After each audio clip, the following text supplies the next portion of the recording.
Welcome to VNfiniti, the podcast where we talk and you listen.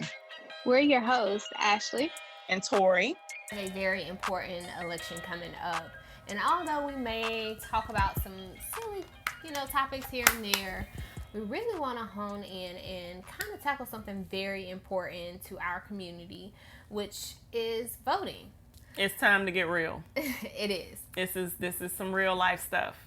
So a lot of people, of course, the biggest thing that people are mentioning now when it comes to the upcoming election, is the presidency. So and the vice presidency. The vice presidency. So there's a lot of controversy around that, and also a lot of conversation around that. But what we don't need to lose sight about is the fact that although those are very important positions, we also have some things on a local level that we need to tackle, because those types of elections affect our everyday lives. Yeah. Elections at the local, state, and federal level are intertwined, and they affect us every single day. There are people that we're putting in place who we're putting over the fundamental things that affect us. So yeah, but we're giving them the power to make these decisions, yes, that affect us every day, but we don't even know enough about the people that we put in these offices. But the minute, you know what I'm saying, we start getting people to run who look like us, it's a lot of persecution going on. It's a lot of pros and cons. And I'm not saying there shouldn't be pros and cons, but we're holding these people to a higher standard, and we're putting them under this magnifying glass that we're not putting other politicians under. In my opinion, our nation has been run by people who do not look like us for the majority of the nation's existence. So now in more recent times, where we have in these positions, or who are running for these positions, who look like us, we get excited about women of color. Men of color. Yeah, we get excited about it, but we're not doing the research them as much as we should be. Oh, yes, okay. Absolutely do the research, but we're not behind them as much as we should be. I personally feel like, when on the opposing side, or not even the opposing side, I feel like, we might have all these, old white men in these positions, and we will not vote because we will detach ourselves from the election and forget that they are voting on issues that affect us. So from a non-voting level, just to put it out there, when you decide not to vote, is not a decision made. So I've heard multiple things. A lot of people decide not to vote because they don't like the candidates that are available to them. So let's say there are a lot of people that are deciding not to vote because of who we have to choose between for presidency, but not realizing that it's more to that. Right. So when you don't vote for one, you're essentially voting casting a vote for somebody else. Even though you're not casting a vote, you didn't give someone your vote. So seeing as though you didn't give someone your vote, if that comes to a tie, then your vote could have pushed that candidate over. And when we talk about the lesser of two evils, because that was a big deal in the 2016 election, we didn't vote for Hillary because, we had all these reasons as the black community, the benevolent Clintons, you know what I'm saying? They put a lot of black people in jail. Right. With some of their policies. But no one dug deep into Trump. We had 1 in a million reasons not to vote for Hillary, because they were successful at putting all her dirt on mainstream and on Front Stream. And so no one bothered to do the research on all the reasons we shouldn't have Trump. Because had we done it, we would have known about all of his racist policies when it comes to housing. We would have known about Central Park, The Central Park 5. Central Park 5. We would have known about all of his bankruptcies. We would have known about all of the companies that he ripped off. We would have known about the students that he ripped off at the school at Trump University. No one did the research into that. And so ultimately, they were like, oh my God, no, we're not going to vote for the lesser of two evils. I'm not voting for Hillary just because she's not as bad as Trump. And so then we got Trump, and now we're in the dump. Yeah. But not and to move past just the obvious of his policies and the things that he's done to us in our own communities, because I can't even say there were in other communities, because he's been a slumlord for centuries. It seems like not, and I say for centuries because his father. It went back. It went back. Yeah. This is generations. This is generational slumlordness. But yes, I did make up that word. It's relevant. But you also have to look at what these positions hold. So when you say you're not voting for a president because of he's lesser of the two, or you're not voting period because he's lesser of the two evils, you're also putting seats out there for the vice presidency. So federal courts, state courts. You talking about a state Secretary of Agriculture, Secretary of Commerce, Secretary of Defense, Labor, Secretary of Education. So a lot of y'all out there that are complaining about the student loan policies that we have in place and how Sally Mae is down your back, and how your children are performing in the resources that they have at their hands, and all the funds that are taken from public schools putting into private schools that your kids don't even qualify to get into. Or how about we get Betsy DeVos out of there? Yeah, and how about those funds getting taken out of education and put into defense, and nobody's standing up for those. So they can militarize your police department. Right. Department of Energy. So for all of those people that are out there that are concerned about clean energy. Yeah, clean energy. Natural resources. Or they're fracking and your system, your water systems are being poisoned. Or there's lead. Because we can get to the Secretary of Human Health and Human Services down Flint, to Michigan. Exactly. And who knows what other water systems are, affected by this. That's just those that we know about Flint because it's gotten that bad. And next up is Secretary of Housing and Urban Development. So when Bill Carson is over there right now running into the ground. And he doesn't even care that there's systemic racism. Doesn't even believe it. Even though he came from the PJs. Hello. Then you have the Secretary of Interior Affairs, which, I mean, that's all of your byways and highways. So, all the infrastructure. We need it, girl. Infrastructure for international highways. And then you get into the Secretary of Labor. Y'all talking about raises and all this other wages. Stuff. And these wages. Federal minimum wage lately. Yeah. For you that aren't voting, that are working a minimum wage job, and you're wondering why your minimum wage, you're picketing, you're outside protesting. Yep. Guess what? The people you putting in place, they are wiping out these organizations and putting their own people in place. That's exactly what Trump did when he came in. He did a massive overhaul so that he could put people into these offices that were going to go in there and tear down these systems from the inside out. And I'm not sure if anyone else out there has like a veteran in their home, but I have one that's very close to my heart, which is my stepmother. I also have cousins that have served in armed forces. And Secretary of Veteran Affairs, you have people that are in nursing homes or trying to seek treatment that are dying in emergency rooms because they're not getting the medical attention that they need. They're not getting the funds that they need. It all goes back. Then you have the Attorney General.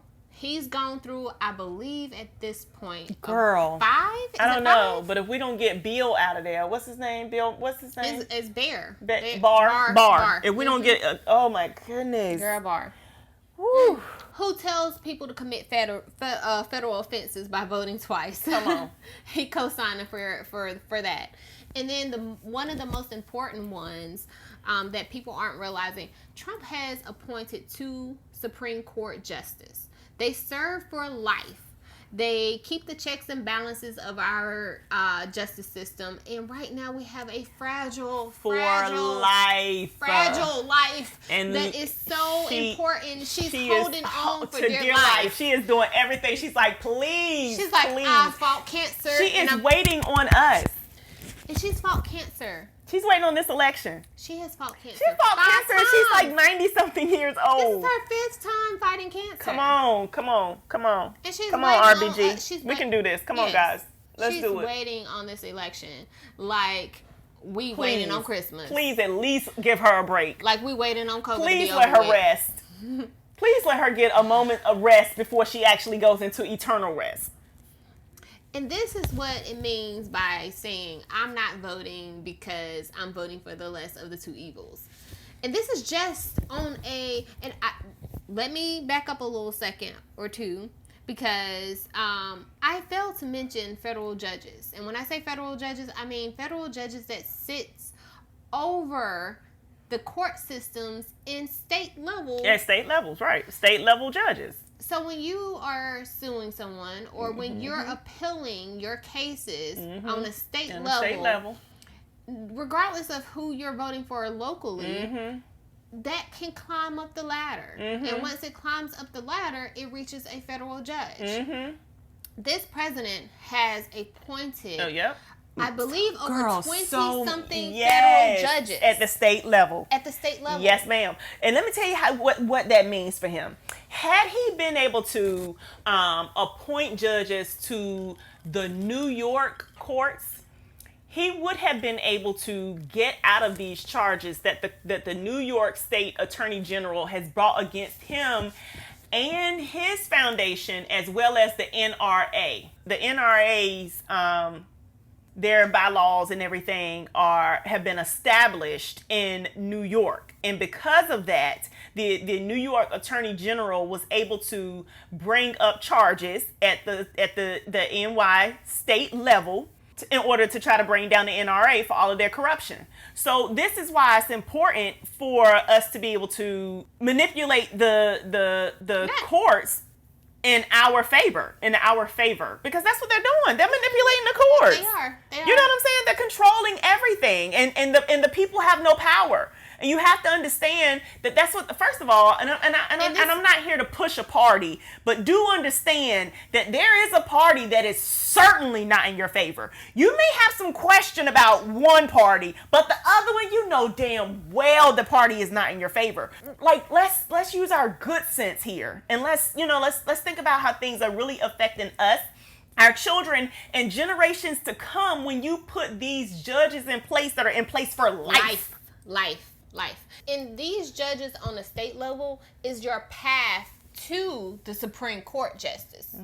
So when you're appealing your case, you're trying to get it to the federal level, to the Supreme Court. It's got to go through the grant. It can be struck down on the state level. Yeah. It can continue to and be not struck even down. And not even make it anywhere else. Not even make it anywhere, because these judges are in place. And I'm not trying to bash the current president, although I feel like I bash him. I'm totally bashing him. I'm not, because I feel like Tory is. You have. Let's be clear. You have to be able to balance and look at both sides. You know, I'm always trying to play devil's advocate between the two of us. But as she mentioned, she bashing. Totally Bashing. No question. None. Okay. But he has not proven himself to be out for anyone but himself. And his friends, his cronies, all of them. So that he can get them out of jail and get them off of the charges that they have been brought up on. So regardless of what party you affiliate, what party you vote for, just be educated about the effects of your vote. Like, what essentially you are doing. And just to give you some little nuggets, I would say. Some pointers. Some little pointers. Do some research. That's it. Like, the mail-in ballots are available. They're making them readily available. You can actually get a sample ballot with your current local and your federal district for your district. Yep. And find out research, who and name it's is on all online. Everything is up there. Everything is on. Who they are, their history, their education, what they stand for, how they voted in the past, how they changed their minds. What schools? All of this is up there. What schools they went to, what areas they are, and then there's where they come from. Don't forget that. And I say that because people, they will move. They represent places where they're not even from. Yeah, they will move to a different district. They will move to a different state. They will move to a different area. Because they know there's a seat available and somebody gonna pull them in. Exactly. Nepotism. And Come on, also, I got you. Oh my God, the Washington is full of nepotism. Like, come on. hey, No not one just is- Washington. They're not earning these positions. Raleigh. They are not legitimately earning these positions. Let's look at Raleigh. These capitals. Capitals, yes. These capitals.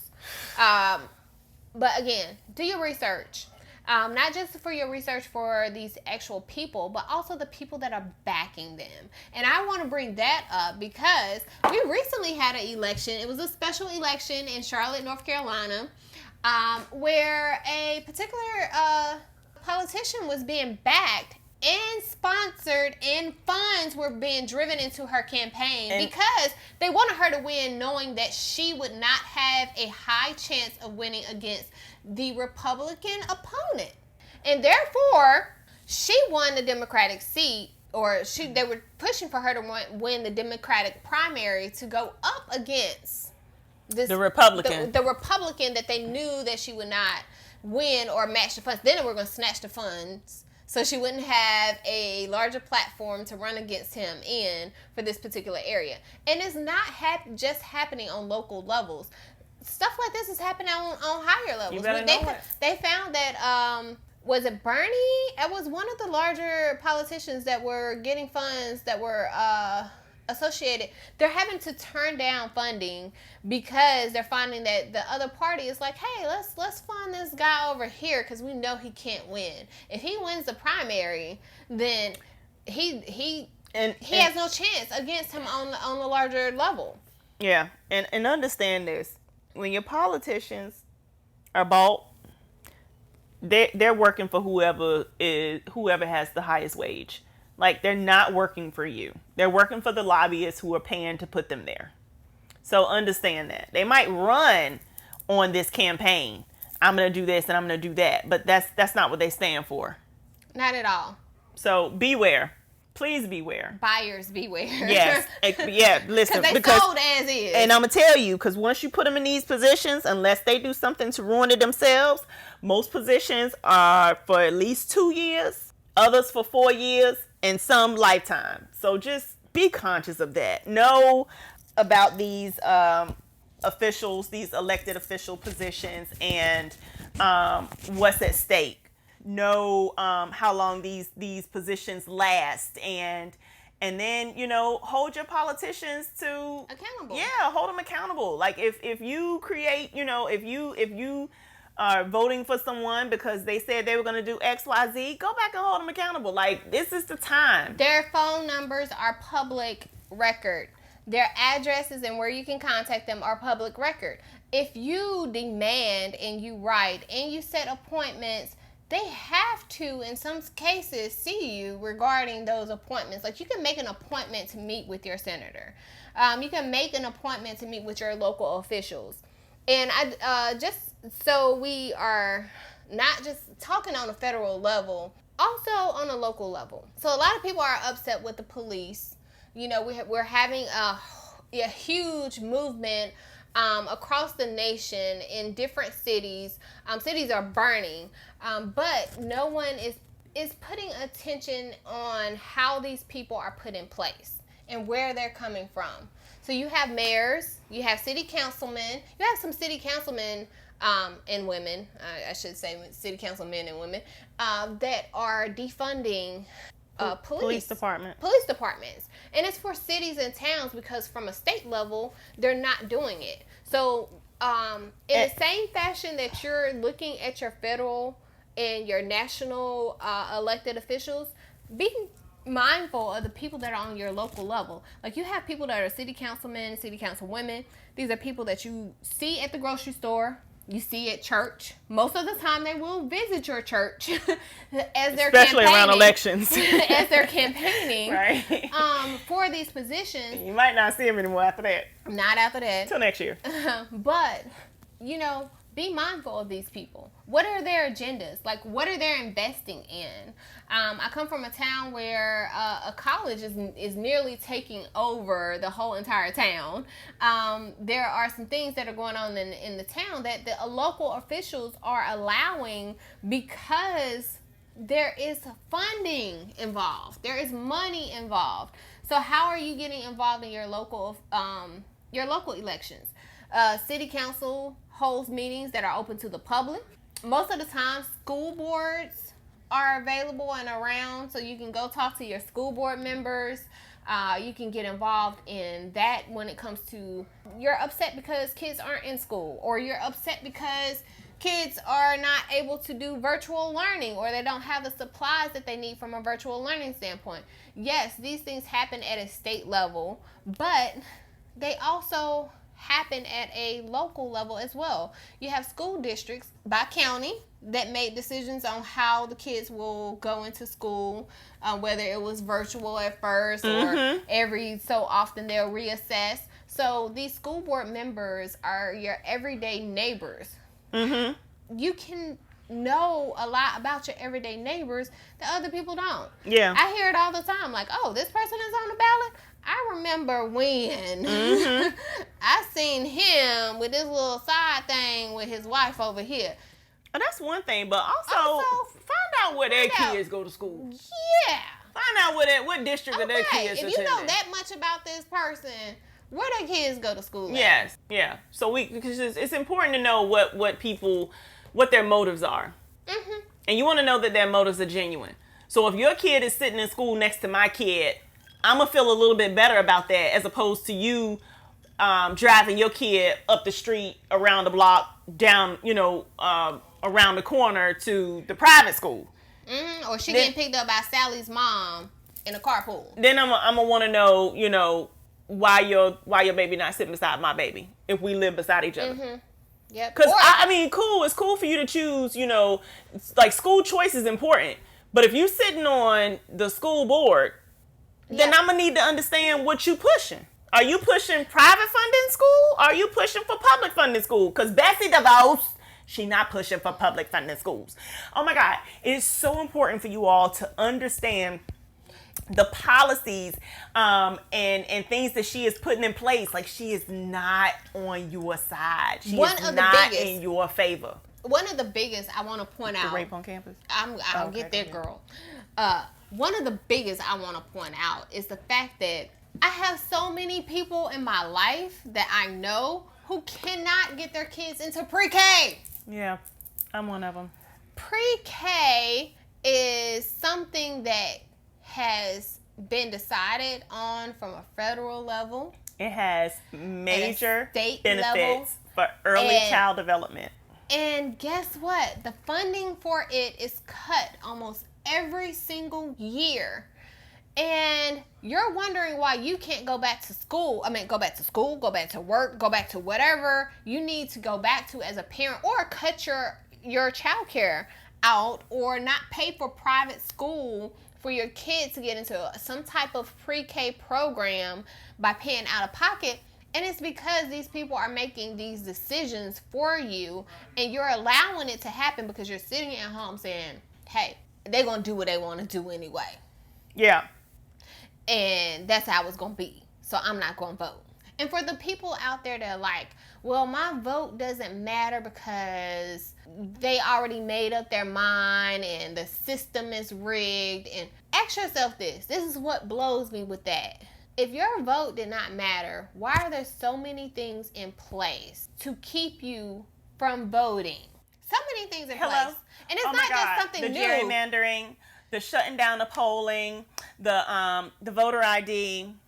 Well, let's go even back to Jim Crow, where you had to take tests. Sure. You had to be competent. They had to prove you competent. Or fact that... But they didn't want you to know how to read, The fact that they're locking black people up left and right with felonies, chumping up charges in order for them to be felonies. Because in most states, you cannot vote as a felon.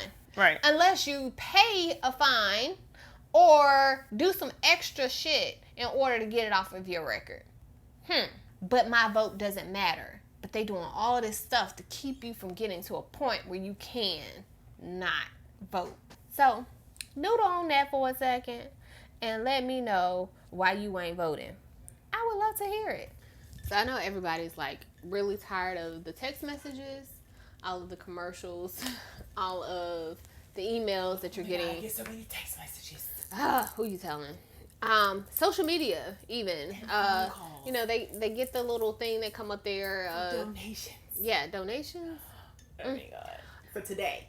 But we're still gonna handle this topic. So y'all get out there and vote.